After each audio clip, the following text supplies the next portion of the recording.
Pessoal, eu queria chamar aqui o Mauro Cordeiro, por favor.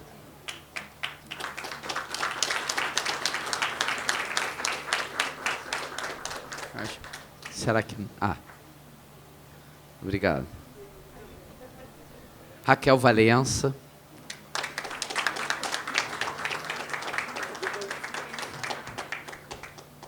Fernando Daliesa. É porque estava sem a... obrigado.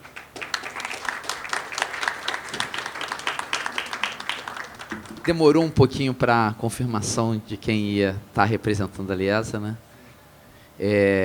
Então, essa mesa a gente vai... Enfim, vai ser uma conversa um pouco sobre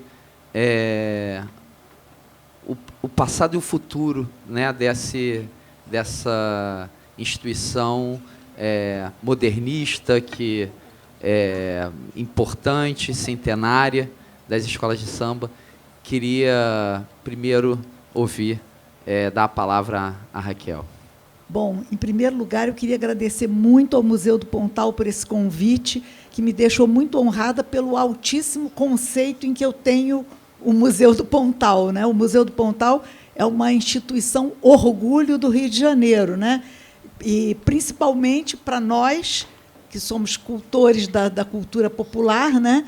Pela dedicação, né, a essa coisa tão desprezada, às vezes, pela sociedade, né, mas que aqui tem um lugar de destaque e de uma forma tão linda, que é motivo de orgulho para todos nós. E queria agradecer também aos curadores, a Marta, ao Vinícius, né, por terem me convidado. Eu tenho estado aqui desde o início do seminário, eu gosto muito de acompanhar, mas tem um problema. Acompanhando, a gente vai mudando. Eu tinha preparado uma coisa, aí cada coisa que diz, eu tenho que falar também isso aqui. Não, isso aqui não tem mais interesse. A gente vai atualizando, né, o que vai ser dito. E isso, num certo sentido, é bom. Então, eu fiquei muito feliz de poder, esse ano, né, faltando o trabalho ontem, estar aqui todo o tempo. E eu quero começar com uma informação que é irrelevante, talvez, mas que eu achei que é preciso deixar claro desde o começo, porque eu fui ouvindo tudo que era dito aqui e fui me sentindo um pouco aquele personagem de um filme norte-americano, Forrest Gump, aquele que esteve em todos os lugares. Então, fala não sei o quê, e eu estava aí. E eu vi o incêndio da Uni, eu estava na praia do Flamengo, eu vi a Uni ser incendiada. E eu fui ao Zicartório, então, tudo, eu estava lá. Então, eu começo com a informação. Eu tenho 80 anos. Então, isso é um motivo de eu ter estado em tantos lugares, né? E, por um lado, é bom, porque eu ainda estou em condições físicas, né, de estar aqui falando um pouco disso.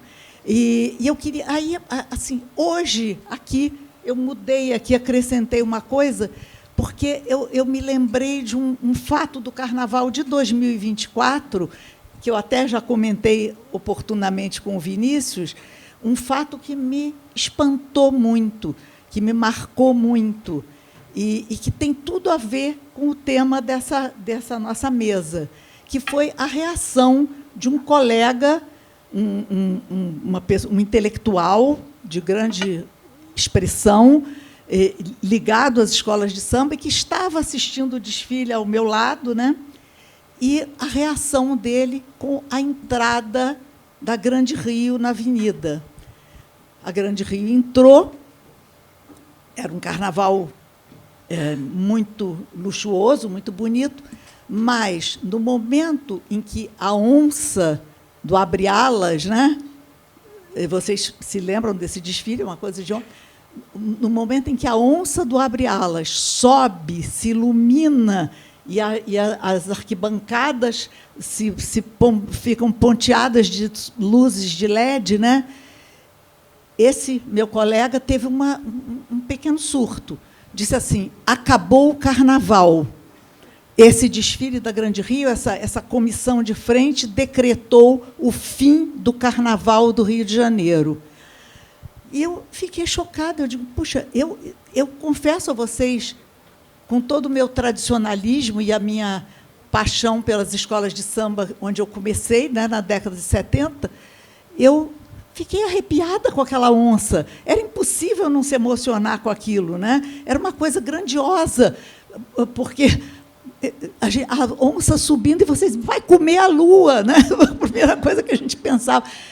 E aí eu fiquei chocada com a reação dele. Mas por quê? Porque isso não é carnaval, disse ele. E aí eu fiquei pensando nisso. Essa ideia me veio aqui. Nem durante a semana, onde eu preparei o que eu ia falar, nem ontem, quando eu refiz tudo, já à luz do que foi discutido ontem, eu tinha pensado naquela onça. Mas aqui, hoje, eu me lembrei disso. E pensei assim, aí volto para uma coisa, para a minha ideia original, que era falar um pouco dessa dificuldade que é você sobreviver sem perder as suas essências, as coisas essenciais, sem abrir mão das coisas essenciais. Então, eu vou para o exemplo dos ranchos. Eu, Forrest Gump, ainda peguei desfiles de ranchos e gostava, achava bonito aquelas marchas, aquelas pessoas vestidas de borboleta, né, eu gostava dos ranchos. Mas os ranchos nunca mais desfilaram, desde 1990. Em 1990, os ranchos deixaram de desfilar. E por que eles deixaram de desfilar? Porque eles não foram capazes de se atualizar. As borboletas continuaram as mesmas, as marchas rancho continuaram as mesmas. O rancho não aceitou nenhuma alteração da sua forma de existir. E os ranchos já foram a principal atração do Carnaval do Rio de Janeiro. Né? Na virada do século XIX para o XX, os ranchos eram tudo. As escolas de samba, coitadas, nem existiam ainda. Então, esse exemplo do rancho, né? O rancho tão bonito, tão poderoso, acabou em 1990, é uma lição para a escola de samba, né? Que é justamente quando a gente se atualiza, quando a gente é capaz de dialogar com o contemporâneo, é que a gente tem condições de sobreviver. E a sobrevivência das escolas de samba é uma questão muito importante, exatamente por tudo que tem sido abordado nesse seminário aqui. É importante porque elas não são apenas uma forma de lazer, elas não são apenas uma manifestação artística, elas são um segmento da sociedade que tem um papel social da maior importância. Eu não vou falar mais disso, porque já foi muito abordado aqui e todo mundo já entendeu o que as escolas de samba representaram para que o negro tivesse um espaço seu de reunião, de reflexão, de luta pela inclusão na sociedade, né? E tantos aqui falaram disso muito melhor do que eu poderia falar. Né? E eu tenho que, mais uma vez, voltar ao Forrest Gump, porque as pessoas que estiveram aqui, Vinícius, Alessandra Tavares e tantos outros, são pessoas que eu conheci engatinhando, né? Começando a sua vida acadêmica. Então, isso eu chorei muito já aqui ontem, me emocionei várias vezes, né? Porque é muito bom a gente ver esse tipo de mudança, né? De como hoje as pessoas que estão assumindo esse papel de pensar as escolas de samba são as pessoas certas, no lugar certo, né? Essas pessoas afrodescendentes, pessoas negras, pretas, são as pessoas que têm esse lugar de fala essencial, né? Mas, durante muito tempo, não houve isso, né? A minha geração quase não teve intelectuais, quase não teve pessoas que tivessem, enfim, essa oportunidade, né? Porque a sociedade ainda era ainda é, mas naquele momento muito mais, tremendamente injusta, né? E eu gostei muito de uma questão que o Simas levantou aqui ontem, e que eu acho muito fundamental para essa nossa conversa, que é o fato de que a diferença entre escolaridade e educação, né? E aí é que está, aí é que entra. A escola de samba foi um fator educativo, né? As escolas da rede de ensino, elas podem tratar da escolarização, mas é na escola de samba que se aprende a viver, a ser de uma determinada maneira, né? E eu vivo isso muito assim, desculpem, eu esqueci de um agradecimento muito fundamental que eu sempre faço. Além de agradecer ao Museu do Pontal e aos curadores, eu tenho que agradecer à minha escola de samba. A minha escola de samba, porque foi lá que eu aprendi tudo que me traz aqui hoje, né? Se não fosse eu ter chegado ao Império Serrano, ainda nova, né? E ter me integrado totalmente àquela maneira de viver, se não fosse isso, eu não estaria aqui e eu nem sei onde eu estaria, né? Porque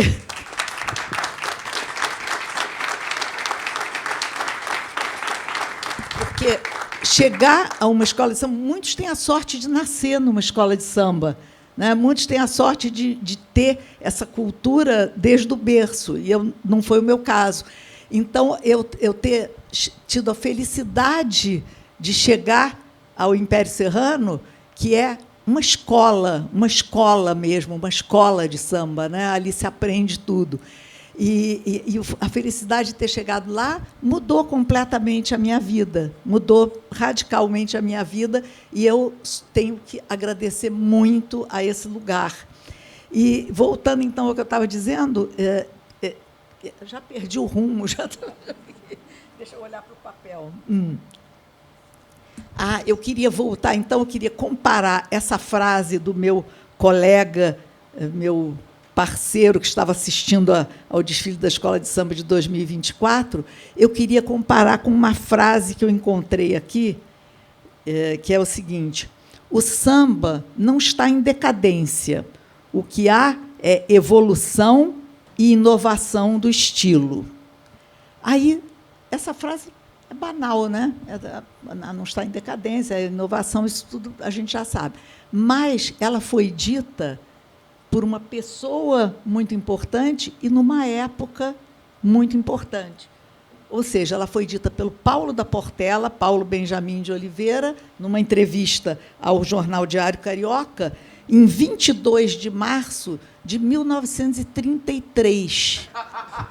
Então, em 1933, o Paulo da Portela tinha que defender que as escolas de samba não estavam em decadência, né? Aí, isso me levou a uma reflexão que é sobre a escola de samba, e isso já foi abordado aqui por vários, assim, de passagem, de que a escola de samba sempre foi, desde o seu nascimento, e até hoje, até a onça, que vai engolir a lua, né?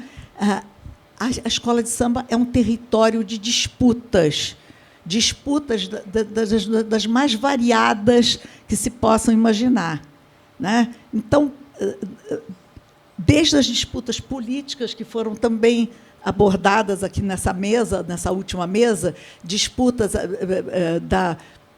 da hegemonia do desfile das escolas de samba por agremiações que chegaram, em algum determinado momento, a ser 3. Havia 3 ligas, em algum momento, não eram de desfiles diferentes, do mesmo desfile, havia dissidências, então havia disputas que tinham caráter político e até, às vezes, filosófico, a maneira de encarar aquele espetáculo. E, ao mesmo tempo que há essa disputa externa, dentro das escolas de samba, as disputas são uma constante. Disputas pelo poder, o cargo, mas também disputas pelos rumos da escola, pelo que a escola pretende ser, né? E afora isso, há a disputa entre as escolas. A coisa mais fantástica que eu acho, assim, quem foi o primeiro destaque, quem foi o primeiro a trazer a frigideira, tudo é disputado, né? A primazia nas escolas de samba é uma questão constante. E aí, ouvindo aqui os debates de ontem e os de hoje, agora, dessa última mesa, eu vejo também que, na periferia, no entorno da escola de samba, também existe essa disputa. Por exemplo, quando se fala do papel do Pamplona, ontem mesmo o Vinícius trouxe aqui a questão do Miguel Moura, que foi um carnavalesco que teve o mesmo olhar que o Pamplona viria a ter anos depois. E quem ouviu falar de Miguel Moura na vida? Ninguém, né? Mas o Pamplona ficou com esse louro. Então, essa disputa constante, né, interna, externa, periférica das escolas de samba, eu acho que é algo que contribui muito também para a permanência delas, para que elas possam ter essa vida. E eu gosto muito de uma disputa. Perdoem, eu sou uma pessoa da área de letras. Eu não sou historiadora, não sou antropóloga, eu sou uma pessoa da área de letras. Então, as palavras me interessam muito, me impressionam. Então, eu gosto muito dessa disputa em torno de quando se trata da primeira escola de samba. Qual foi a primeira escola de samba? Então, assim, lá atrás eu aprendi, a primeira escola de samba foi a Deixa Falar, fundada, sei lá, em agosto de 1932. Tem uma data precisa. Deixa Falar foi a primeira escola de samba. Aí, em 32, não, perdão, em 29. Em 29. Aí, logo em seguida, a Mangueira reivindicou. Não, nós somos de 28. Nós somos de 28, eu tenho prova de que nós somos de 28. Mas como existia? Não, existia, não era Mangueira ainda, era o bloco não sei o quê lá, carroceiros do imperador, não sei o quê, mas já existíamos em 28. E agora a Portela se apresenta centenária. E aí, assim, qual teria sido realmente a primeira escola de samba? Não sei. Depende do que a gente vê como uma escola de samba. Um bloco, Baianinhas de Oswaldo Cruz, um bloco dos Arengueiros, era uma escola de samba ou não era? Então, como eu sou da área de letras, eu levei em conta o seguinte: a Deixa Falar foi a inventora do nome Escola de Samba.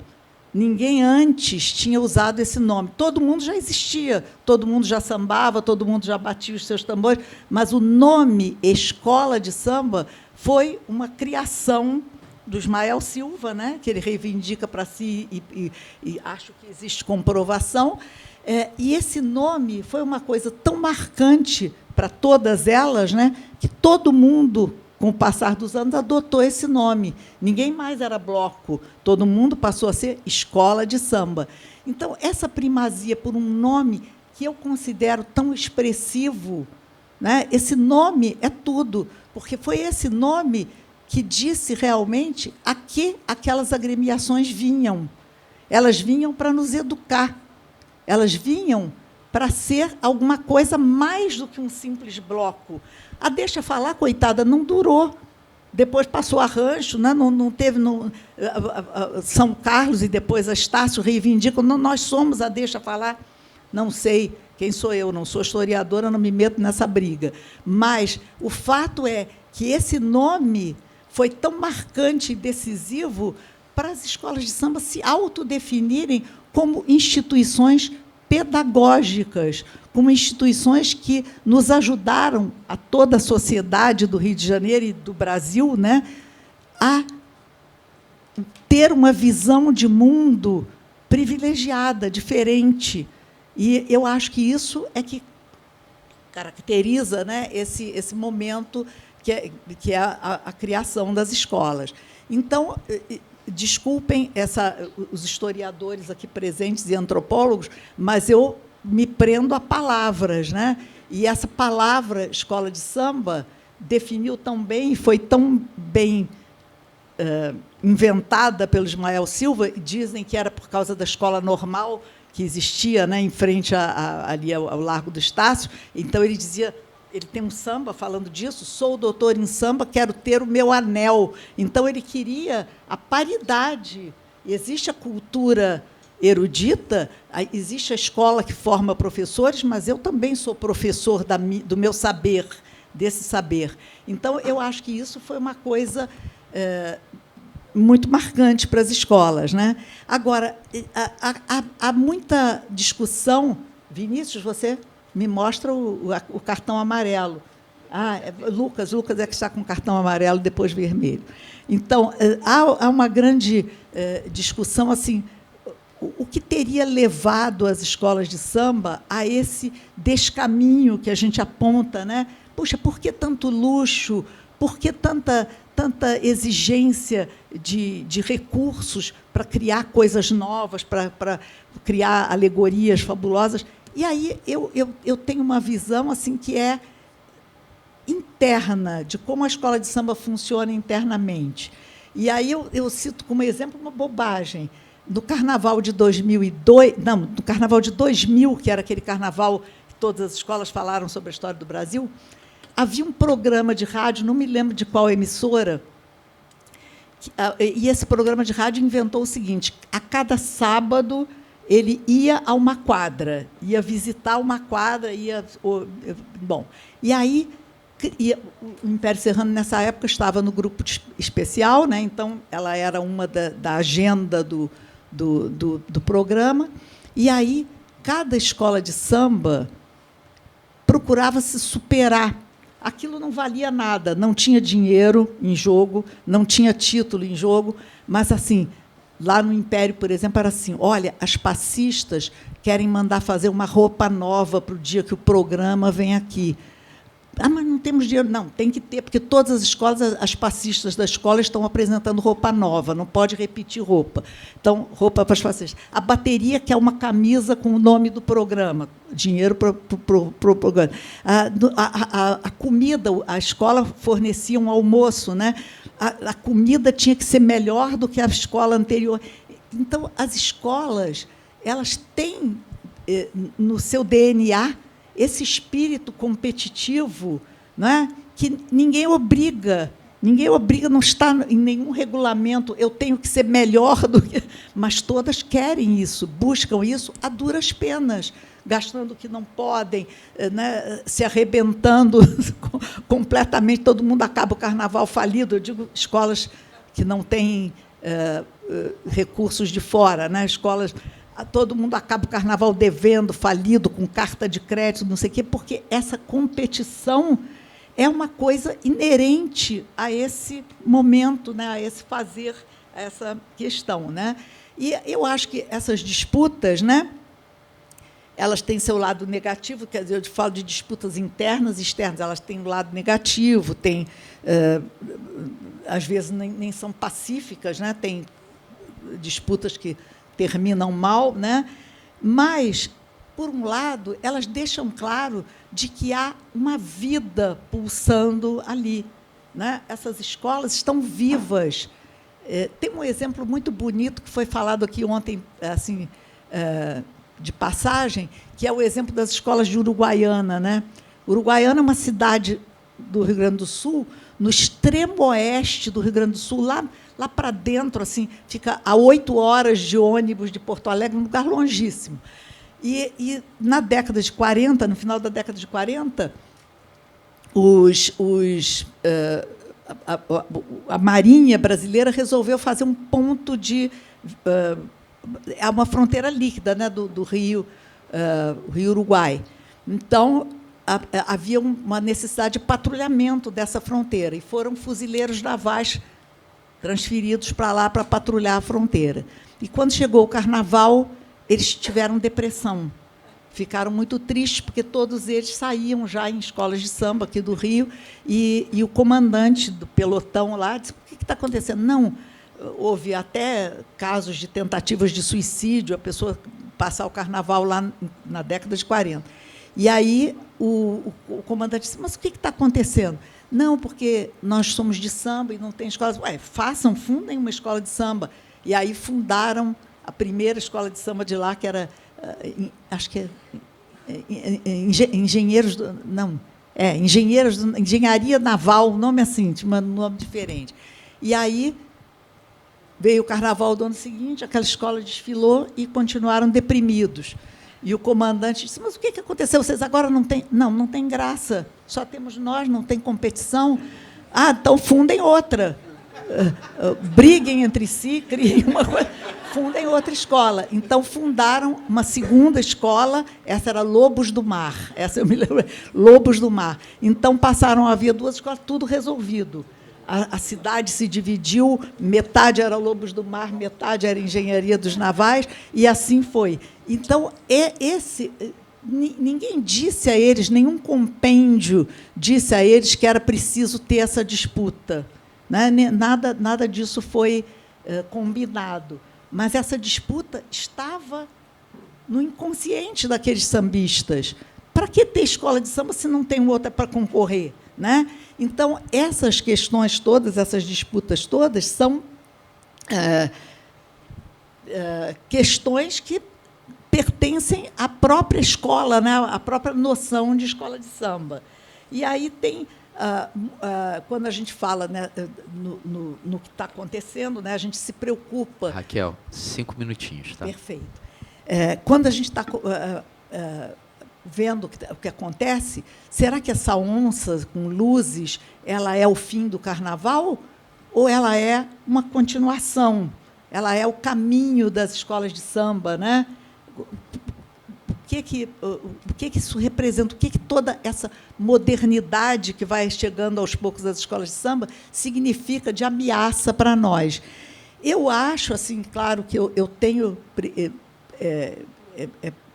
logicamente, eu sendo uma pessoa tão ligada, né, que a minha vida acabou sendo toda ela pautada por um pertencimento à escola de samba, eu tenho que ter uma visão muito otimista com relação a isso. Eu acho que as escolas de samba não vão acabar nunca. Elas nunca vão morrer, ninguém nunca será capaz de acabar com isso. E por que eu penso assim? Porque a criação das escolas de samba foi um ato, né, de sobrevivência de uma cultura que foi brutalmente arrancada lá de suas raízes e trazida para cá, e que aqui encontrou essa forma de sobrevivência, uma dessas formas de sobrevivência, fortíssima. Né? Fortíssima. Ali, e eu não estou falando mais do desfile, se a onça acendeu, se a onça apagou, se a onça subiu ou não subiu. Eu estou falando de tudo o resto que está por trás, né, daquele desfile. Tudo que acontece nos outros 364 dias do ano em que a escola não desfila. Então, nesses outros 364 dias do ano, aquelas pessoas fundadoras das escolas e essas pessoas atuais, né, que conduzem essas escolas, elas são imbuídas de uma força que foi a força que impulsionou tudo isso a acontecer. E essa força não é banal, não é? Eu gosto muito de lembrar um samba da Portela de 1994. Se eu estiver errada na data, me corrijam. O título do enredo era Quando o Samba Era Samba. E o samba, que eu considero o melhor samba da Portela de todos os tempos, tinha uns versos que diziam: resistência que a força não calou, arte de improvisar. Então, esses dois versos, para mim, resumem o que foi essa necessidade de resistir, e que resistiu a tudo, né? Nenhuma força, nenhuma brutalidade, nenhum absurdo cometido conseguiu calar essa voz, né? E eu acho isso muito bonito. E também, no ano passado, no nosso enredo Iluobá Oió, do Império Serrano, havia também um verso que já no fim do samba, né, dizia: pela fé que atravessa as revoltas do oceano. Né? Então, essa fé que foi capaz de sobreviver a tudo, né, que a história nos conta, né, e que os antepassados relataram, né, e essa memória triste chegou até nós, essa fé que sobreviveu a tanta coisa, a tanta repressão, a tanta discriminação, e ainda sobrevive, e ainda é vítima disso até hoje, né? Essa fé, a sua maior vitória, né, a sua resposta está lá, naquele dia. No Império Serrano, ninguém fala em desfilar. A gente diz assim, você vai sair, vai descer esse ano? Eu adoro esse verbo. Você vai descer.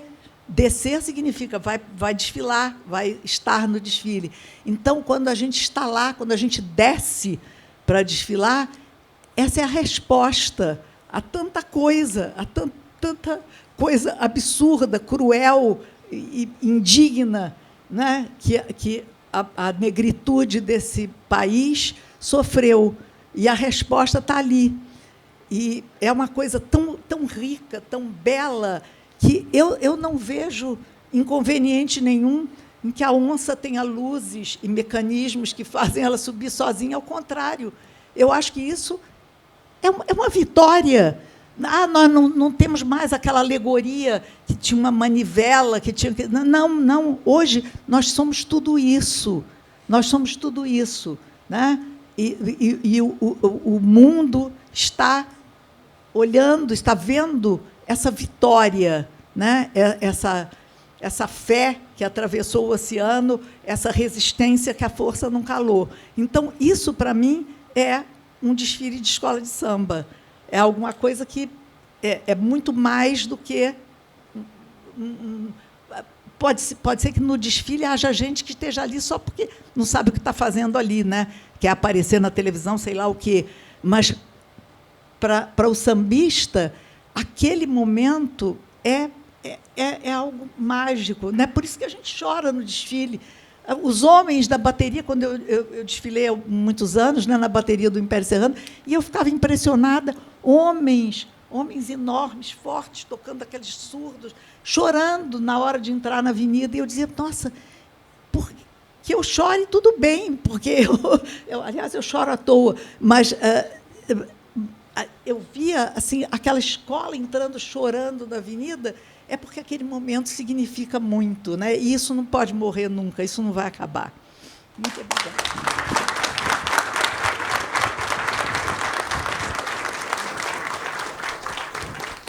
Muito obrigado, Raquel. É muito Forrest Gump, né? Vivendo vários momentos da história e com essa sensibilidade e percepção muito particular. Mauro, você pode seguir a partir de agora. Vou te dar um toquezinho assim quando tiver 15 minutos, tá bom? Muito obrigado. Boa tarde a todas as pessoas presentes. Queria também começar agradecendo pelo convite ao Museu do Pontal, parabenizar pela organização desse evento tão importante, apesar dessa responsa imensa de falar depois da professora Raquel, né? Mas parabenizar pela organização desse seminário, né? Também concordando com ela, esses eventos têm um caráter cumulativo dos debates, então acho bem bacana estar nessa mesa. Queria agradecer a professora Marta, ao Vinícius, amigo de longa data, por esse convite, essa oportunidade de estar aqui. E, sobretudo, né, o desafio dessa mesa de pensar os próximos 100 anos da Escola de Samba, assim como a professora Raquel, fiquei pensando o tempo todo e refazendo o que seria a minha fala. E vou tentar organizar essa fala um pouco, fazendo uma retomada também cumulativa dos debates, do que a gente conquistou nesses 100 anos que a gente está celebrando, né, para poder projetar os próximos 100 anos. Eu costumo sempre me apresentar dizendo que sou atualmente professor de Sociologia do Pedro II, sou doutorando em Antropologia na UFRJ, mas, apesar de ter passado, e eu já repeti essa frase várias vezes, né, passei por várias universidades, mas o que me formou foi a Academia do Salgueiro, né? Então, a vida acadêmica, a formação acadêmica nesse sentido, na minha vida, veio num segundo momento. Eu sou daqueles que nasceu na escola de samba, tive essa sorte, de modo que é muito difícil para mim falar uma primeira memória de um carnaval, ou de um período específico, ou da primeira vez que eu fui à quadra. Eu simplesmente não consigo recordar um espaço ou um momento da minha vida em que o carnaval e a escola de samba não estivessem presentes, né? E dizer isso é importante porque foi na escola de samba que eu me formei enquanto sujeito. Isso dá uma dimensão de qual é a compreensão que eu tenho de escola de samba também, né? Eu costumo dizer, falei hoje numa outra mesa, né, que mesmo o letramento racial na minha vida vem primeiro pelo carnaval e pela escola de samba. Porque eu tive a oportunidade, com 15 anos, de ir para a escola, sair da escola mirim para a escola principal, né, para participar da aula dos Negões do Salgueiro. E isso chega para mim antes do movimento negro, do movimento social e da universidade. E, então, nesse sentido, é importante falar isso, porque é óbvio que isso tem um efeito performático, né? Eu falo isso, é uma frase bonita, isso gera um efeito nas pessoas que estão me ouvindo, mas é a realidade na minha vida. Eu falo e tenho me classificado também, não apenas como um sambista, um pesquisador de escola de samba, mas um militante desse campo, porque concordo com a Raquel e outras falas que me antecederam de entender que isso é um campo de disputa, né? Escola de samba como conceito, mas os rumos, né? Acho que essa mesa ajuda a gente a pensar muito em rumo de carnaval, de escola de samba, da cultura popular, da vida nos territórios periféricos da cidade do Rio de Janeiro, enfim. Tudo isso são campos de disputa. E tenho me inserido nessa lógica de um militante da escola de samba e do carnaval.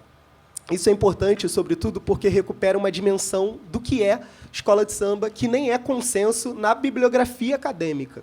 Por que eu estou falando isso? Eu me enquadro, como vários outros aqui presentes, embora não seja a totalidade, mas entre aqueles que concebem a escola de samba como uma organização social, né, uma organização carnavalesca, de homens e mulheres negras no pós-abolição, buscando melhores condições de vida. Então, na mesa anterior, a Fabiana falava muito bem sobre isso, né? Do quanto a gente tem ali na década de 30 e de 40, escola de samba como um organismo vivo, fundamental, organizando pessoas de sujeitos periféricos, e essas pessoas eram desses territórios periféricos. Eu estou falando de periferia, né? Porque nem todas as escolas de samba são de favelas. A gente pode pensar escolas de samba como a Beija-Flor, que organiza uma cidade inteira, né? Um dos menores municípios do país, mas um município periférico, mas também favelas e subúrbios do Rio de Janeiro, organizaram entidades que foram capazes de, a partir do diálogo, de negociação e de conflito, tanto com o Estado quanto com a iniciativa privada, buscar melhores condições de vida para essa negritude no pós-abolição no Brasil, né? O que é o pós-abolição nesse país, com essa abolição tardia, incompleta, sem nenhuma política pública de integração, de garantia de moradia, trabalho, saúde, de política de embranquecimento, a partir da imigração, um genocídio estimulado nessa lógica do eugenismo, enfim. O que era esse contexto onde homens e mulheres negras se organizaram nos territórios onde viviam porque foram expulsos dentro do processo também urbanístico de remodelação do centro do Rio de Janeiro, né, no início do século XX, e a partir desses espaços que eles organizam nesses territórios, eles vão voltar para disputar e ocupar o centro da cidade, mostrando não apenas que eles existem, mas progressivamente conquistando, a partir da hegemonia do carnaval, uma forma de se inserir no espaço físico da cidade, né? Toda vez que eu passo pelo Sambódromo, eu olho para aquele espaço arquitetônico e percebo quanto aquilo ali é uma conquista de parcela importante da negritude brasileira, do Rio de Janeiro, do início do século XX, que construiu associações comunitárias como as escolas de samba para disputar politicamente melhores condições de vida, para se inserir num discurso nacional, com todos os avanços e limites desse processo, né? Mas o quanto isso é uma história de conquista, de vitória, de uma organização de homens e mulheres negras naquele pós-abolição do Brasil, né? E é importante dizer isso para pensar que isso foi uma aposta, que isso foi um projeto político, porque também tem uma certa bibliografia que trata isso como cooptação, né? Então, o Estado no governo Vargas, a cooptação, os discursos nacionalistas. E eu tenho falado sobre isso há muito tempo, né, do quanto essa bibliografia, essa visão, essa forma de tratar esse processo é mais uma forma de violentar pessoas negras apagando a sua agência. Então, quando você diz que elas foram cooptadas dentro de um projeto nacionalista do Vargas, enfim, dos discursos nacionalistas, você apaga a agência desses sambistas nesse processo de negociação e conflito, né, em avanços e limites também. Você tem, nessa perspectiva da mediação, essas comunidades negras com muito menos margem de manobra, mas, ao mesmo tempo, olhar a história centenária que a gente está celebrando com todas as questões que envolvem qualquer marco, como o marco centenário das escolas de samba, é pensar no sucesso de um projeto social e político dessas parcelas importantes da negritude que organizaram em territórios periféricos da cidade espaços de arte, lazer, cultura, sociabilidade, formação de sujeitos, até hoje, né? Tem 2 casos emblemáticos que eu sempre gosto de lembrar para a gente pensar isso. A Fabiana falou de um desses na mesa anterior, que é pensar na década de 30, como foi em torno da Mangueira, enquanto escola de samba, que uma comunidade da favela pleiteou para o Estado, né, para o prefeito do Distrito Federal, para o Pedro Ernesto, no caso, a construção da primeira escola pública em território de favela no Brasil. Então, é a escola de samba também pleiteando escolaridade, né? A Raquel falou aqui dessa fala do Simas ontem, de escolaridade e educação, mas a escola de samba colocando para o poder público as suas demandas. Isso em 36. Na década de 30 também tem um caso que é bem importante, que um empresário italiano chamado Emílio Turano entra na justiça pedindo que todas as residências, né, todos os barracos, casebres que estavam ali construídos no território do Morro do Salgueiro fossem colocados abaixo porque aquele terreno pertencia a ele, eram ocupações irregulares. E foi através das escolas de samba que existiam naquele contexto, a Azul e Branco, e a Depois Eu Digo, acho que a Unidos do Salgueiro só aparece depois, anteriores ao Acadêmicos do Salgueiro ainda, que os moradores do Morro do Salgueiro conseguiram se organizar para, perante a justiça brasileira, garantir os seus direitos. O que eu estou querendo dizer com isso? A gente está celebrando, num evento como hoje, o centenário de organizações que nascem como espaços importantes e potentes da luta por inclusão, por cidadania, pela conquista de direitos e na formação desses sujeitos, né? Ainda hoje, quando a gente pensa em escola de samba, a gente está falando de locais em territórios periféricos que estão oferecendo para a sua comunidade acesso a serviços, à arte, à cultura, e isso é uma dimensão muito importante. E, progressivamente, a partir desses contatos, né, as escolas de samba, aí a gente pode pensar o quanto a partir da década de 50, mas, sobretudo, na década de 60, elas vão se consolidar numa relação com a indústria cultural brasileira, vão conquistando a hegemonia do carnaval, né, vão suplantando os ranchos, os blocos, as grandes sociedades. Em determinado momento histórico, parece que o carnaval brasileiro se resumia à escola de samba como modelo. Isso é uma conquista histórica, né? Elas vão conquistando a hegemonia do carnaval carioca, virando um grande modelo para o carnaval brasileiro. Então, a gente tem escola de samba hoje em quase todo o território nacional, mas é importante pensar o quanto nós conquistamos nesse processo, mas também pensar, por outro lado, quais são os limites, né? O que a gente perdeu para projetar mais 100 anos. Quando eu penso o que a gente conquistou, eu acho que a professora Raquel termina a fala dela de forma falando algo que eu considero muito importante para isso, que é não romantizar o precário, né? Então, essa crítica, isso não é carnaval por conta da tecnologia, por conta da superalegoria, isso é muito recorrente também nas falas sobre cultura popular, né? O José Reginaldo Gonçalves, que é um antropólogo da UFRJ, tem um texto que ele vai discutir isso, né, da retórica da perda, enquanto existe em vários espaços diferentes da cultura popular uma retórica permanente de que nós estamos perdendo a autenticidade, a nossa tradição está sendo perdida, o quanto isso é uma retórica permanente. Na escola de samba isso existe desde sempre. Tem entrevista do Ismael na década de 40, o primeiro desfile de escola de samba 32, oficializa em 35, na década de 40 o Ismael já está falando que escola de samba não era escola de samba. Então, a gente tem o caso da vizinha faladeira ainda na década de 30. Ou seja, escola de samba é um modelo que se organiza em torno de regras próprias, de um formato, de forma muito veloz também, né? E, de forma muito veloz, ela começa a dizer o que ela não é. Acho que, primeiro, ela vai dizer o que ela não é. Ela não é uma forma de brincar o carnaval que admite instrumento de sopro. Está lá nos primeiros regulamentos. Ela não admite enredos estrangeiros. Então, esses limites foram aparecendo. Mas tem um discurso moderno, né, e que, de certa forma, acompanhou todos os períodos da escola de samba nesse desafio ali que o Guaral também traz entre tradição e modernidade, que é dizer que a escola está distante do que ela deveria ser. Então, Ismael, na década de 40, falava que aquilo não era escola de samba. Na década de 50, tem entrevista do Ismael dizendo que carro alegórico já era demais, porque no início era só uns carramanchões, ou seja, uma lógica de que o desfile de escola de samba, esse avanço, estava sempre distanciando do que ela deveria ser. E aí eu acho que a gente tem que evitar cair sempre numa armadilha, que é essa romantização de um precário. Eu acho que o que a gente conquistou, pensando nessa história da escola de samba, é a afirmação dessa forma de brincar o carnaval, de organizar pessoas, de narrar histórias, de educar, primeiro, coletividades. Acho que isso é muito importante, né? Os enredos, se a gente pensar a escola de samba nesses 100 anos, somente pelo viés das narrativas, nós estamos dizendo aí, nós estamos falando de um manancial de não sei quantas mil histórias construídas a partir dessas comunidades, primeiro, para educar os seus componentes. É muito curioso pensar que lá na década de 30, na década de 40, sobretudo, enredo algo mais consolidado, 50, 60, os enredos eles eram temas talvez um pouco mais gerais do que como hoje eles já são divulgados, que primeiro eram debatidos pela coletividade das escolas de samba e depois permitiam e, inclusive, incentivavam que os compositores, né, para construir suas obras, fossem fazer pesquisas individuais para se aprofundar naquela temática e depois compartilhar com a coletividade das escolas. Então, a gente está falando de um organismo educativo em sua essência, né?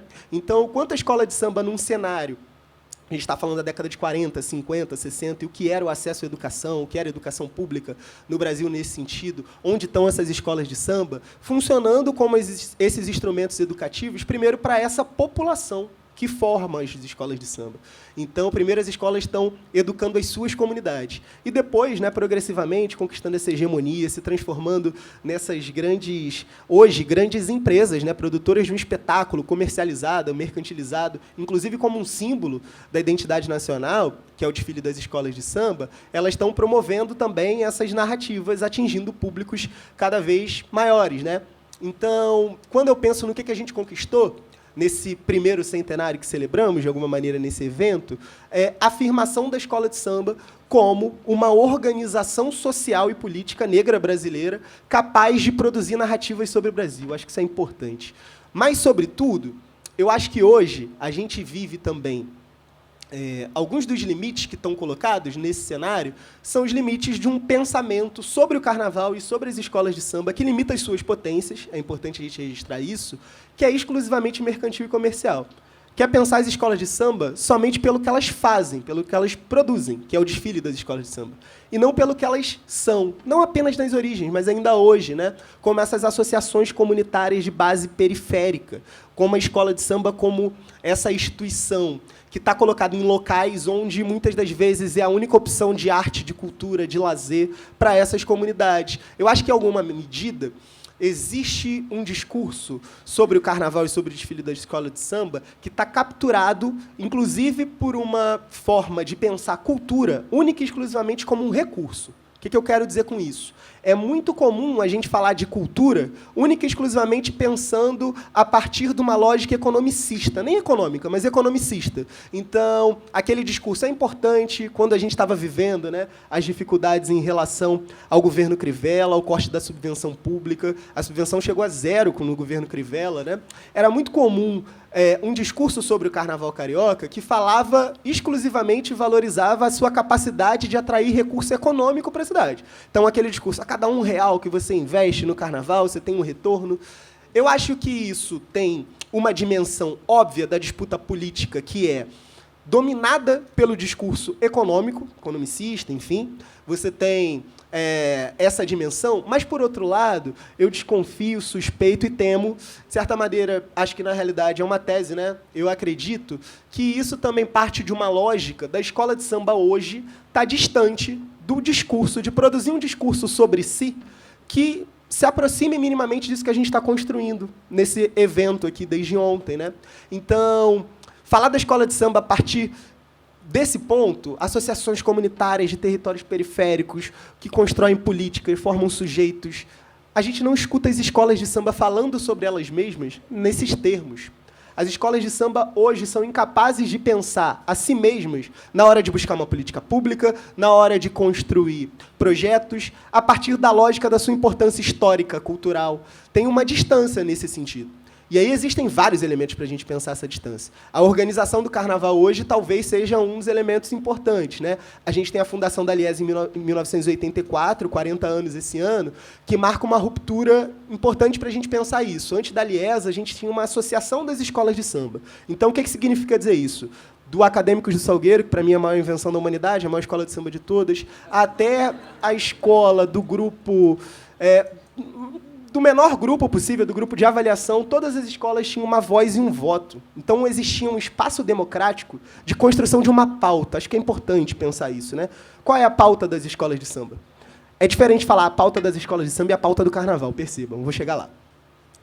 Com a fundação da Liesa, a gente tem uma ruptura, então deixa de ser uma associação e passa a ser uma empresa privada que não organiza as escolas de samba do Estado do Rio de Janeiro, mas que comercializa o desfile do principal grupo, que já chamou Grupo 1, Grupo A, hoje é Grupo Especial já desde 96, se eu não me engano, e que comercializa, e a partir da sua relação, tanto com o poder público quanto com outros agentes privados, né, foi capaz, é importante a gente reconhecer esse mérito, né, de transformar o desfile nesse grande espetáculo internacionalmente reconhecido, enfim, que ela teve êxito nesse processo.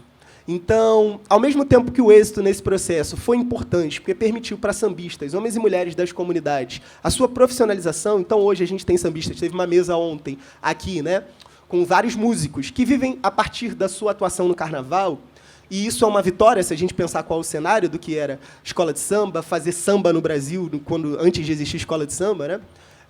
Ao mesmo tempo, a gente tem uma limitação da construção da escola de samba enquanto esse espaço de organização política nos territórios. Eu acho que essa é uma dimensão que a gente perdeu. E eu quero pensar esses desafios, né, também não num tom pessimista, porque se fosse pessimista, acho que eu não estaria aqui, como disse no início, como militante das escolas de samba e da cultura do samba, né? Mas pensar duas questões que eu acho que é importante, para tentar ser breve também, porque eu sou salgueirense, prefiro já do que eu ainda, né? Tentando ser muito breve nesse sentido, dois elementos para a gente pensar coisas que a gente perdeu e coisas que são importantes para a escola de samba daqui a 100 anos. Tem um debate já consolidado, né, sobre a morte da ala dos compositores. Eu acho que tem dois textos que ajudam a organizar esse debate. Tem um obituário que foi escrito pelo Leonardo Bruno no Jornal Extra, no início da década de 2010, e tem um texto do Vinícius, que está reproduzido, é de 2018, está reproduzido lá no blog do Pensamento Social de Samba, os dois falando sobre esse obituário, né? Acabou a ala dos compositores. O que isso significa para a gente? Toda e qualquer escola de samba foi fundada a partir dos compositores. Porque eu tenho defendido essa ideia também, né? A gente continua falando da escola de samba como associações comunitárias, periféricas, no pós-abolição, mas as escolas de samba são, antes de tudo, grupos musicais. Antes de existir desfile de escola de samba, competição em torno de organizadas por jornais, com alegoria, fantasia, no centro da cidade, a primeira competição de escola de sambas foi em torno de sambas, organizadas pelo Zé Espinguela, no Engenho de Dentro, em 1929. Ou seja, a escola de samba existe desde antes de existir o desfile, obviamente, mas o desfile é secundário mesmo, né? A primeira competição, e elas competem desde sempre, sem competir não tem graça, né? Falou alguém de uma escola que não ganha algumas décadas, né? Mas, enfim. Mas sem competir não tem graça, o importante é competir, enfim. Mas eu estou falando isso porque os compositores eram os intelectuais orgânicos que não apenas conceberam o que eram as escolas de samba, mas que faziam projetos de disputa do papel da escola de samba.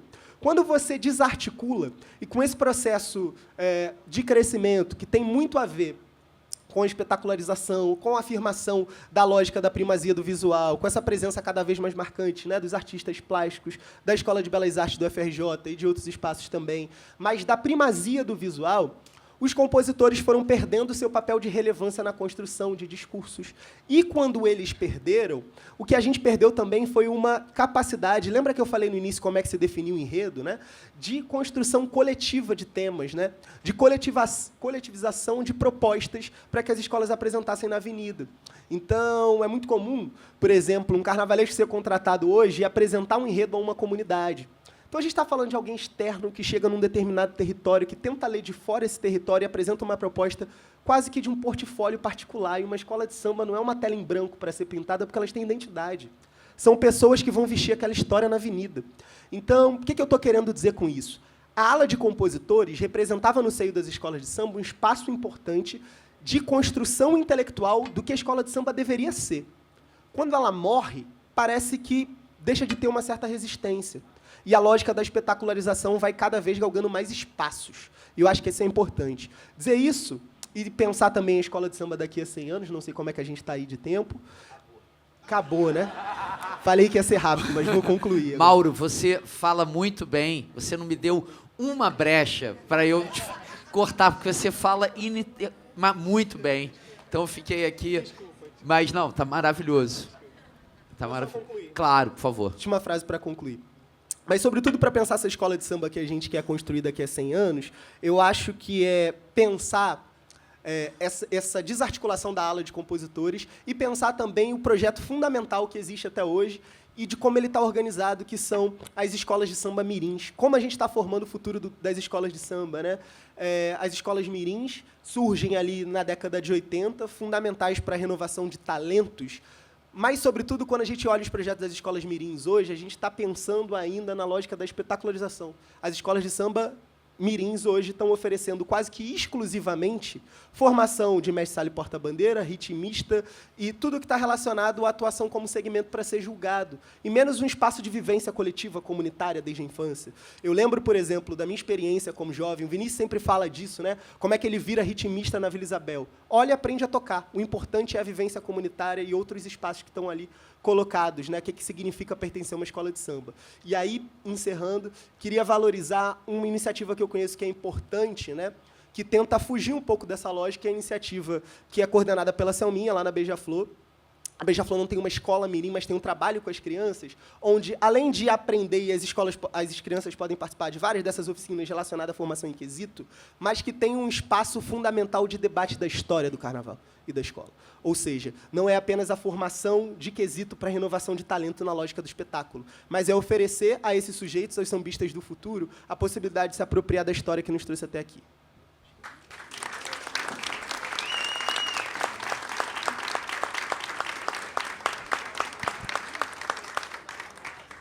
Fernando, agora é contigo. A bola está contigo. Boa tarde, obrigado. Boa tarde. Em primeiro lugar, quero agradecer aos curadores, agradecer ao museu, agradecer ao presidente Gabriel Davi, que agora tem a nova gestão da Liesa, ela consegue enxergar a escola de samba como um produto cultural real e trabalhar em cima disso. Isso é uma vitória.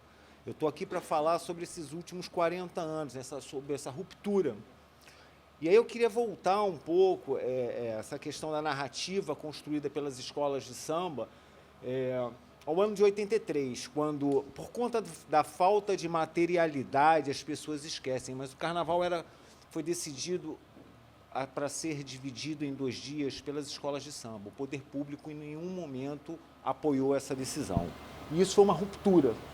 Ali eu considero que tenha sido o embrião do que viria a ser a fundação da Liesa no ano seguinte. Quando elas decidiram que não desfilariam em um dia, os desfiles no último duravam de 14, 16 até 18 horas. Era inconcebível você dividir o desfile em 2 dias. E as 10 escolas resolveram dividir.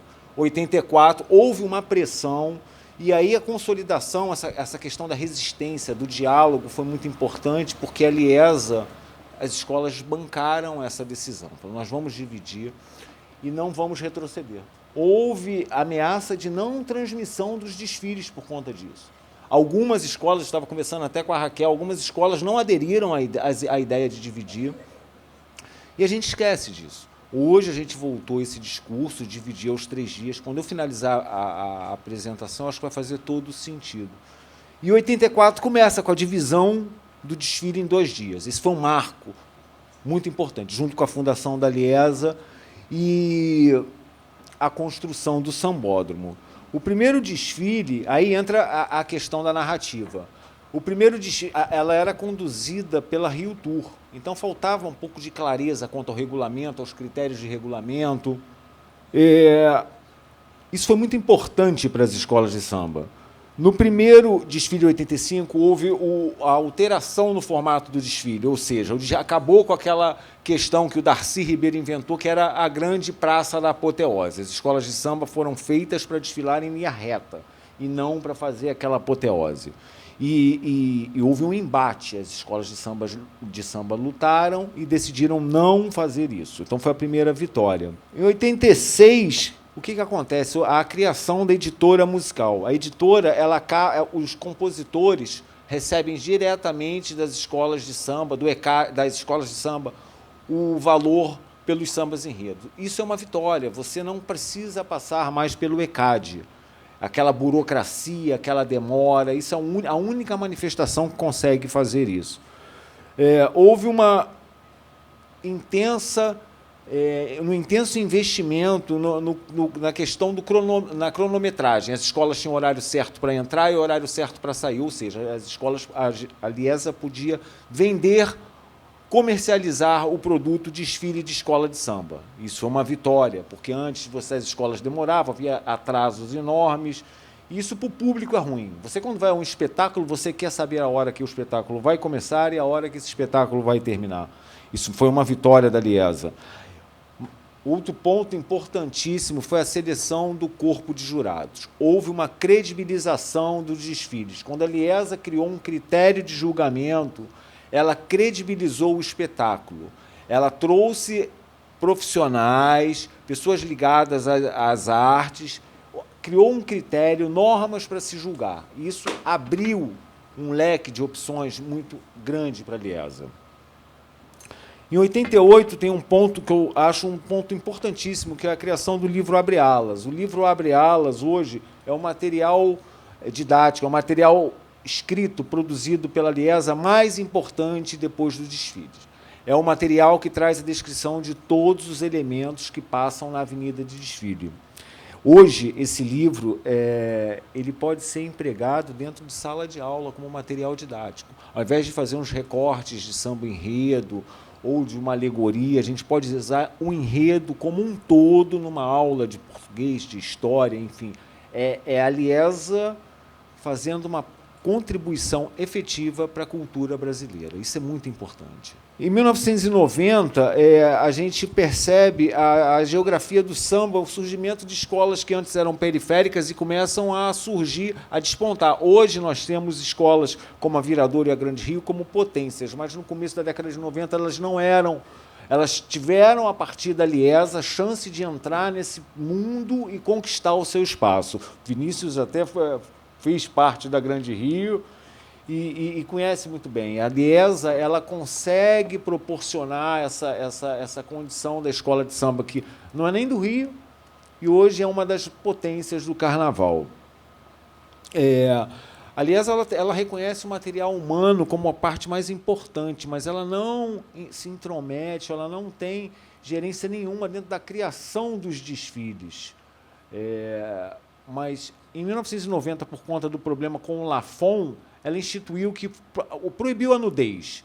Isso, por um certo lado, foi bom, porque deu uma tendência mais cultural aos desfiles das escolas de samba, aos enredos produzidos pelas escolas de samba.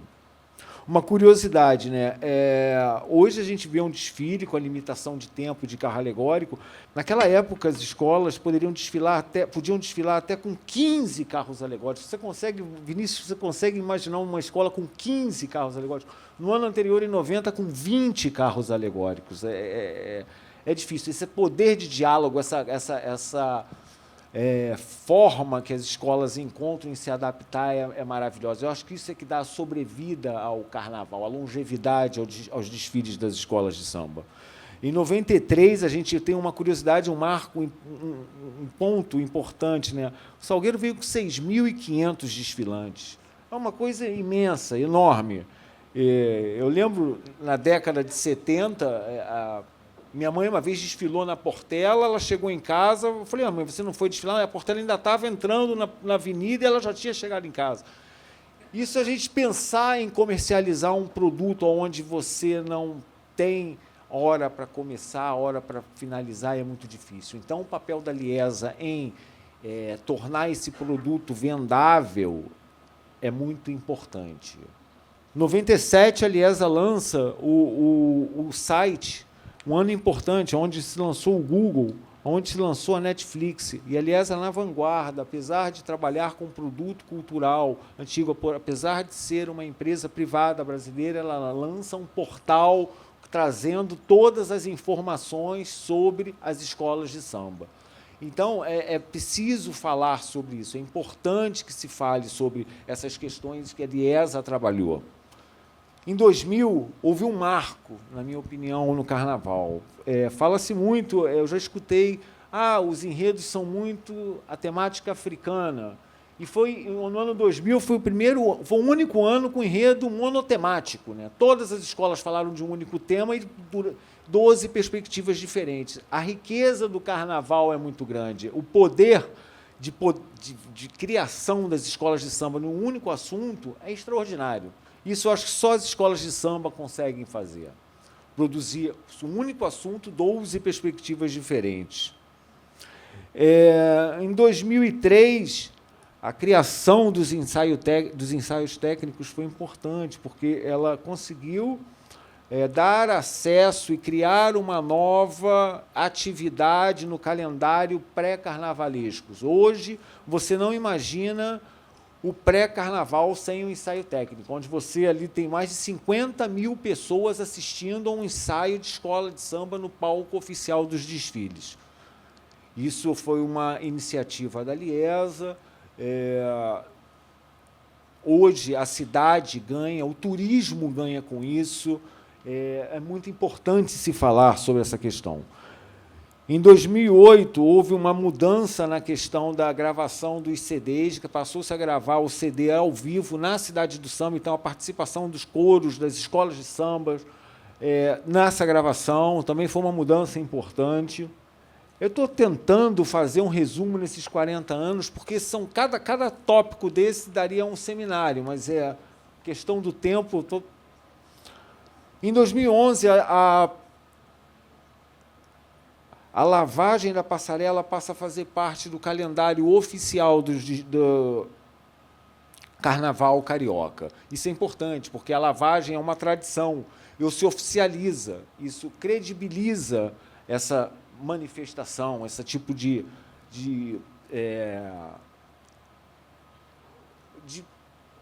característica das escolas de samba, a lavagem da passarela. Em 2012, a gente tem a ampliação do sambódromo, também um ponto importante, ou seja, você vê, as escolas mostram que houve um crescimento no espetáculo e houve a necessidade de ampliar o sambódromo, que passou de 60 mil para 72 mil pessoas. 2011 não houve desfile, 2021 não houve desfile, mas os impactos da Covid forçaram a entrada das escolas de samba nessa luta. Então, os barracões, os ateliês serviram como fábricas de máscaras. Isso a sociedade não ficou sabendo, e isso foi importante no combate à mobilização que a sociedade fez contra a Covid. Em 2022, a Liesa cria os mini-desfiles. Também uma novidade, a dinâmica do carnaval possibilitou que houvesse a criação de uma nova forma de atuação das escolas de samba, ou seja, dentro da cidade do samba você conseguir fazer um espetáculo novo. A marca Rio Carnaval também é importante, hoje você consegue, a marca ela não exige tradução, então isso foi muito importante, você olha para a marca, você não precisa traduzir, em qualquer língua você reconhece o Rio Carnaval, como se fosse o Rock in Rio. E essa foi uma participação da Liesa importante, dessa nova gestão da Liesa, e que vem a fortalecer o quê? O desfile das escolas de samba. 2025, agora, a gente vai ter a novidade, que é a divisão dos 3 dias, né? Está tendo uma pequena resistência. Houve uma pequena resistência, mas a gente a gente precisa lembrar que, em 83, houve esse mesmo movimento, a divisão nos 2 dias, houve uma resistência da sociedade, deu certo essa divisão. Novamente, em 2024, o espetáculo ele precisa, sim... hoje, quando você assiste às últimas escolas que não têm um apelo muito grande de torcida, você vê um esvaziamento da passarela do samba. Você criar um espetáculo onde você otimiza a experiência do participante, do espectador, é importante. Hoje, as escolas de samba conseguem sustentar um espetáculo com 3 dias. É importante esse movimento. E o mais importante nisso tudo não foi somente a divisão, foi você fechar alterar o regulamento para o fechamento das notas no mesmo dia. Ou seja, a gente tem aí nos últimos 40 anos uma forte tendência de vitória das escolas na segunda-feira. Por quê? Porque fechava-se o mapa no último dia de nota, no último dia de desfile. Hoje, a experiência que a gente vai fazer é o quê? Desfilou, fechou o mapa de notas. Ou seja, cada dia vai ser uma experiência, cada dia vai ser um desfile único. Então, a gente vai tentar, e eu acho que a Liesa tem tudo para que... tem todas as chances para que esse modelo seja um sucesso e que os próximos 100 anos sejam aí de vitórias. Fernando, muito obrigado.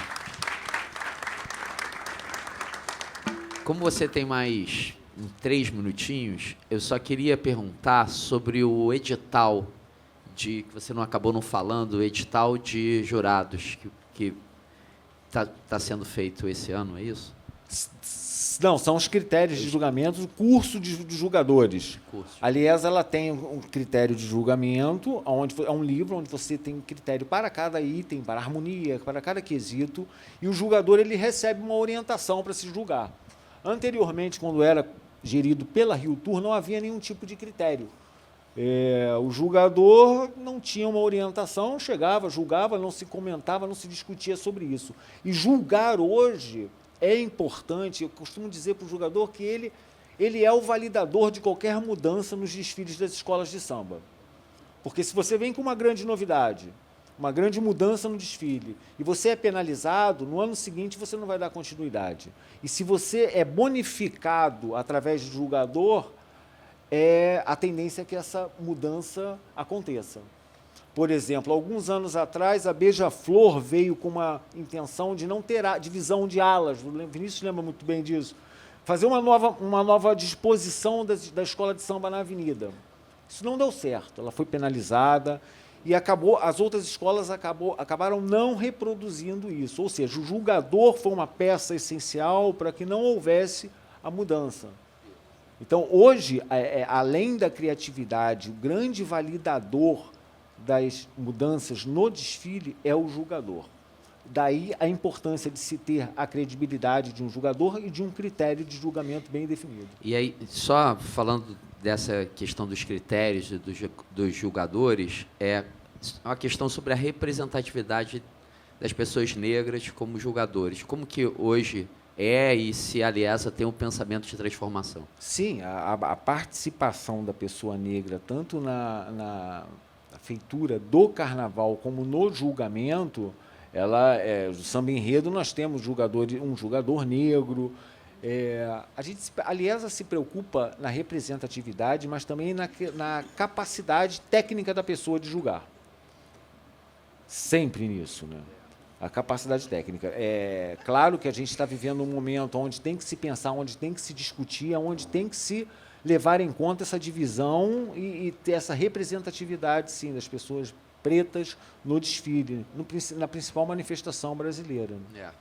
Eu acho esse, assim, aqui pontuando, acho que esse é um dos principais desafios da Liesa, é justamente a representatividade das pessoas negras dentro do corpo dos... Porque é o que acho que o que a gente falou aqui hoje foi as regras dessa disputa. Fundamentalmente, as escolas existem pela disputa. Aliás, entende... E se as regras e os julgadores não potencializam, acho que o grande ponto são as regras e os julgadores, e eu acho que, enfim, que a Liesa, particularmente, tem um desafio aí, que é a visão sobre essa participação das pessoas pretas dentro do corpo de jurados. Eu iria além, não só das pessoas pretas. Hoje, a Liesa enxerga isso, entende. Na atual diretoria, você tem 3 mulheres pretas em cargo de diretoria. Isso nunca aconteceu antes. Você tem uma diretora cultural, você tem uma diretora de comunicação e uma diretora de marketing. Então, a Rafaela hoje esteve aqui falando. Falou muito bem. Exatamente. Então, e isso é muito bom. A Liesa enxerga, entende, sabe que isso é importante, atua e concretiza através do corpo dos diretores. Perfeito. Fernando, muito obrigado. Pessoal, a gente a gente, acho que a gente não ia abrir, porque a gente está, assim, já atrasado 40 minutos, mas vamos abrir para 2 perguntas e que façam junto, Matheus, ali, ó. E pessoal que for responder, tentar responder muito brevemente, para a gente... Ainda tem a Portela, uma roda de samba, tem muita coisa ainda para acontecer. Olá, eu queria perguntar ao representante da Aliesa, já que ele pontuou essa presença de 3 figuras negras, quando a Aliesa pretende equiparar os jurados entre pessoas das academias clássicas de arte e pessoas dos saberes populares. E se ele concorda comigo que o fato de só ter pessoas de formação, por exemplo, do balé clássico, torna comum e uma prática constante a gente vê a situação de porta-bandeira tendo que ter aula com a primeira bailarina do Teatro Municipal. Se isso ainda é cabível nos 100 aos 200 anos das escolas de samba. Sim, legítima pergunta. Aliás, sim, está preocupada. A questão do julgamento é uma questão... eu já vou te adiantar que ela não tem uma resposta definitiva. O julgamento é algo que está sempre mudando. O dia que existir uma fórmula, é possível que o carnaval acabe. Essa discussão, essa possibilidade de mudanças é o que dá a longevidade do carnaval. A gente não tem uma fórmula, a gente tem que discutir. Isso funciona? Legal, isso não funciona. A gente precisa mudar. A gente precisa fazer equidade, equiparar. Enfim, a Aliesa, sim, se preocupa. A atual gestão da Aliesa está empenhada, sim, em colocar isso na mesa e fazer com que isso se torne realidade. Só um minuto, por favor. Para receber, né, currículos para formação do corpo de julgadores. Sim. Sim, e foi a pergunta, né? Então, essa renovação, eu acho que responde um pouco a sua pergunta, né? Porque vieram, né, tenho certeza, os mais variados currículos, né? Com formação, com experiência. E eu queria saber, assim, o porquê dessa novidade de abrir para público esse recebimento de currículos para a formação do corpo de julgadores para 2025. Então, como eu falei, não existe uma fórmula exata.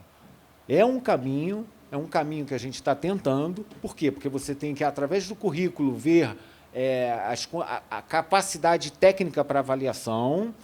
E você abrir, não necessariamente você chamar da academia, pessoas da academia seria a solução.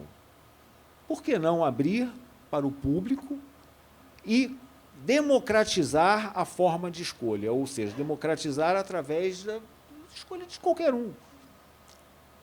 Isso daí a Aliesa está fazendo, isso é importante. Como eu falei, não existe uma regra. Pode dar certo? Pode não dar. Mas é importante que o cenário hoje da escolha dos jurados é muito mais aberto do que era há 40 anos atrás, a época anterior à Aliesa. Hoje consegue-se discutir, perguntar, saber sobre jurados, sobre julgamento. Na época, há 40 anos atrás, não. As escolas de samba tinham que engolir o resultado, não sabia exatamente como eram os jurados, as justificativas, e ficava por isso mesmo. Hoje a gente tem um controle sobre isso. Pessoal, muito obrigado, Fernando, Raquel, Mauro. Foi excelente essa mesa.